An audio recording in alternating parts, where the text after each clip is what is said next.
2 వారాలుగా ఆరోగ్యశ్రీ సేవలు నిలిచిపోయిన ఎమర్జెన్సీ సేవలు అందక ప్రజలు అవస్థలు పడుతున్న కూటమి ప్రభుత్వానికి కనీసం చీమ కుట్టినట్లు కూడా లేదు. దాదాపు 3,000 కోట్ల రూపాయలు బకాయిలు విడుదల చేయాలని ప్రభుత్వానికి విజ్ఞప్తులు చేసి వేడుకుని విసిగిపోయిన నెట్వర్క్ ఆసుపత్రులు సమ్మబాటి పట్టాయి. ఇప్పటి వరకు రోడ్డెక్కని ఆసుపత్రి యాజమాన్యాలు రోడ్డెక్కి ప్రభుత్వ వైఖరికి నిరసనగా మహాధర్నాకు చేపట్టాయి. బిల్లుల బకాయిలు చెల్లించండి మహాప్రభు అని పదే పదే వేడుకున్నా ప్రభుత్వం పట్టించుకోకపోవడంతో ప్రైవేటు నెట్వర్క్ ఆసుపత్రులు ఈ నెల 10వ తేదీ నుండి ఆరోగ్యశ్రీ సేవలను నిలిపివేశాయి. ప్రభుత్వం 3,000 కోట్ల రూపాయలకు పైగా బకాయి పెట్టింది. ఒక్కో ఆసుపత్రి 2 కోట్ల రూపాయల నుంచి 5 కోట్ల రూపాయల మేర అప్పుల్లో ఉన్నాయి. మాకు అప్పులు, వడ్డీ భారం పెరిగిపోయింది. ఈ పరిస్థితుల్లో ఉచిత వైద్య సేవలు అందించలేమంటూ అన్ని ఆసుపత్రుల వద్ద యాజమాన్యాలు ఫ్లెక్సీలు పెట్టాయి. చికిత్సల కోసం ఆరోగ్యశ్రీ కార్డుతో ఆసుపత్రులకు వెళ్లిన బాధితులకు ఉచిత చికిత్సలు అందించబోమని, డబ్బు కడితే వైద్యం చేస్తామని యాజమాన్యాలు తేల్చి చెబుతున్నాయి. ఆరోగ్యశ్రీ సేవలు ఆగిపోవడంతో అనారోగ్యం బారిన పడ్డ పేద, మధ్యతరగతి ప్రజల పరిస్థితి దయనీయంగా మారింది. అప్పులు చేసి ఆస్తులు అమ్ముకొని వైద్యం చేయించుకోవాల్సిన దుస్థితి నెలకొంది.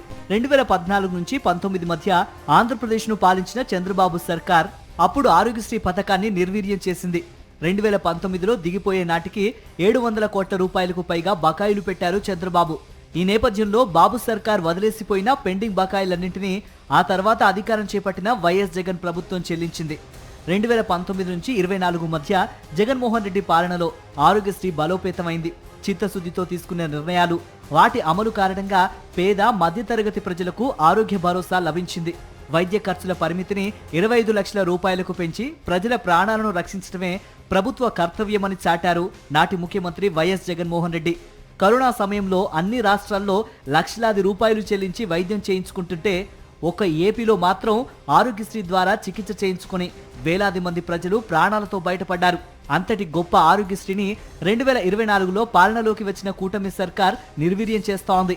సీఎం చంద్రబాబు తన అసమర్థ విధానాల కారణంగా పథకాన్ని అస్తవ్యస్తం చేశారు. ప్రజారోగ్యాన్ని పడకెక్కించారు. 14 నెలలుగా భారీగా బకాయిలు పెండింగ్ పెట్టడంతో నెట్వర్క్ ఆసుపత్రులు తప్పనిసరి పరిస్థితుల్లో సమ్మెబాట పట్టాయి. ప్రభుత్వం కనీసం పట్టించుకోకపోవడంతో విజయవాడలో మహాధర్నాను నిర్వహించబోతున్నాయి నెట్వర్క్ ఆసుపత్రులు. ఈ ధర్నాలో యాజమాన్యాలతో పాటు సిబ్బంది పాల్గొనబోతున్నారు. ఈ నెల 10వ తారీఖు నుంచి దాదాపు రాష్ట్ర వ్యాప్తంగా ఉన్నటువంటి ప్రైవేట్ మెడికల్ కాలేజెస్ అన్నీ కూడా ఆరోగ్యశ్రీని కంప్లీట్గా స్టాప్ చేసి ఈ స్ట్రైక్లో పాల్గొంటున్నా కానీ ప్రభుత్వం ఎటువంటి చిత్తశుద్ధి లేకుండా అసలు కనీసం డిస్కషన్ కూడా పిలవట్లేదంటే ప్రజారోగ్యంపై వాళ్ళకి ఎంత చిత్తశుద్ధి ఉందో మీరు ఒక్కసారి ఆలోచించండి. మేమేమి గొంతెమ్మ కోరికలు కోరట్లేదు.